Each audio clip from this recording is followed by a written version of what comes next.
Welcome to Dobby Repairs. I'm Dobby the Fixing Elf, and this is what's in my toolbox, the series where I show you the tools I use to repair cars and fix things. So let's find out what's in my toolbox today. And a huge thank you to my Fixing Club members Rodney, Jason, Sebi and Mr. R. Your support helps me make videos like this. And in this instalment, we have this Parkside engineer's hammer or cross-beam hammer, depending on what you want to call it. They have various different names for this style of hammer, but it's got a flat face on one end, as you can see here, and then we've got the cross-beam on this end, which is useful for driving small tacks and small nails as well as other little jobs. And this hammer I primarily use with the cold chisels that I have. It's great for driving them. It comes with this lovely wooden handle which is around a foot long or 30 centimeters. So it's not too bad. It's not quite a compact hammer, it's fairly light. I believe the whole thing weighs around 200 grams. So not overly heavy. And yeah, it's generally one of these tools I picked up from Lidl when I was doing the food shop. And they come in fairly handy. Picked it up mainly because I like the look of it, and I do have a thing for collecting hammers. You've probably seen with multiple videos on the channel of the different hammers I've got so far that I've shown you guys, how there's more to come.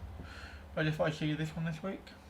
I have been struggling a bit to get videos out. I recently hurt my shoulder, got the gearbox on it, and it's not been quite right, so it makes your hands feel a bit numb, but I'm on the road to recovery, so that's always good. And yeah, so let's talk about this hammer. Like I said, it's great for driving, for use with chisels because of the flat face, so it prevents mushrooming.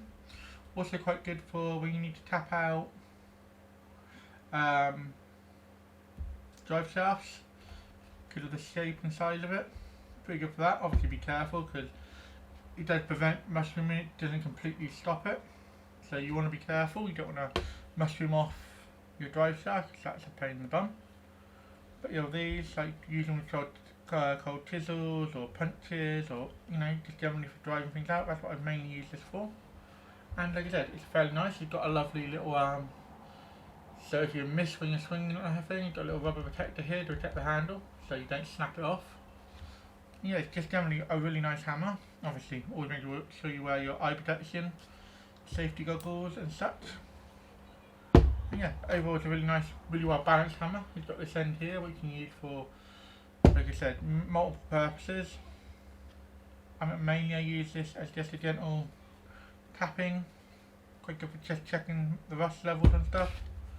Obviously don't go too hard, but like if you think something might be a bit rusty, give it a little tap and definitely helps out, helps clearing stuff. Also very good with this is if you use it with, you've got some particularly stubborn sockets, I mean bolts.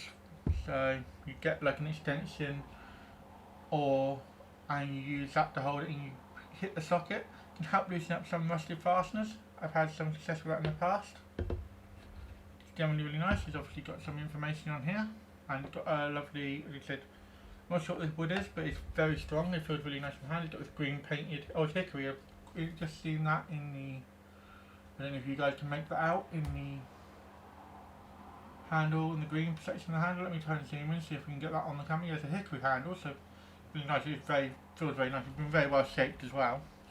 So it's really ergonomic in the hand. Yeah, it's generally really nice. I'm surprised these haven't worn off the amount I've used it.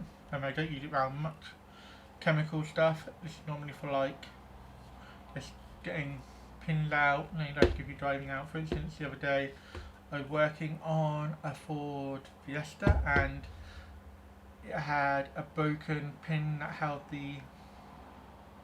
someone had basically damaged the little pin that holds the brake pedal to the brake booster, so I had to force it out. Normally they just pop out by hand, you like push a little tab, they pop out.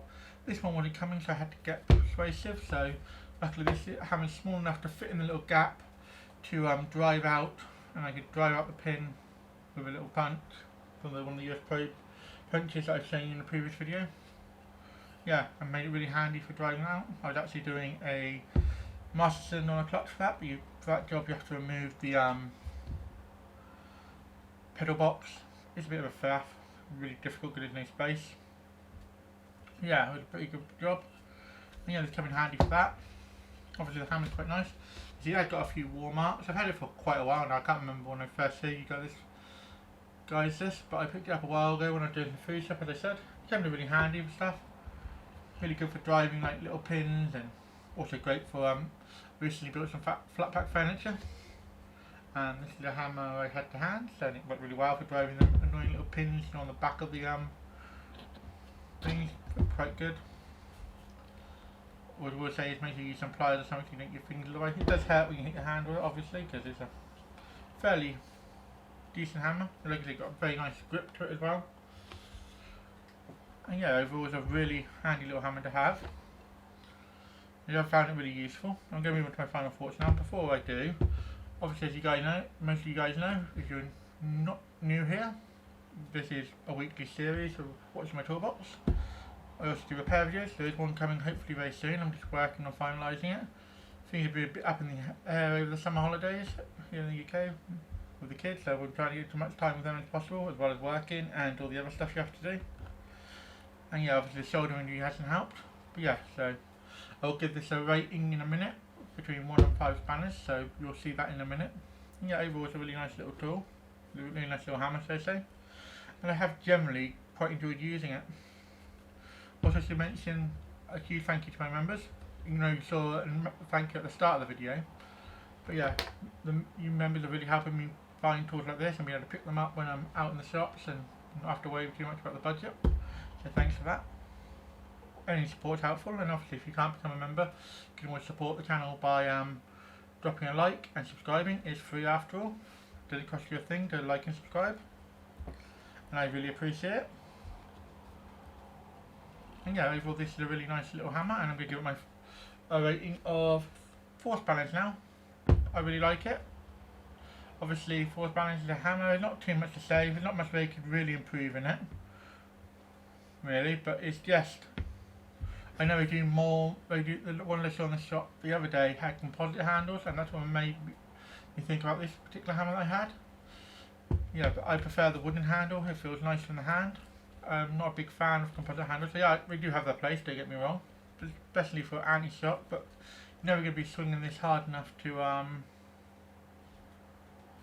cause any real damage or any real vibration. It's going to hurt, obviously, like when you're swinging hammers, repeated actions do cause issues, but overall it's not a terrible little hammer. Definitely well worth picking up. Thanks for watching. If you found this video helpful or entertaining, don't forget to hit that like button. It really helps both the channel and me out. If you're new here, consider subscribing. I post 2 videos a week, so by subscribing you'll never miss a thing. Got any questions or suggestions? Drop a comment down below, and I'll do my best to reply to everyone. Here at Dobby Repairs, we're all about helping you learn how to work on your vehicle safely and showing you don't need to spend a fortune on tools to get the job done. Want to support the channel further? Become a member, starting at just 99p. Members get perks like early access to videos and more exclusive content. Keep fixing, and I'll see you in the next one.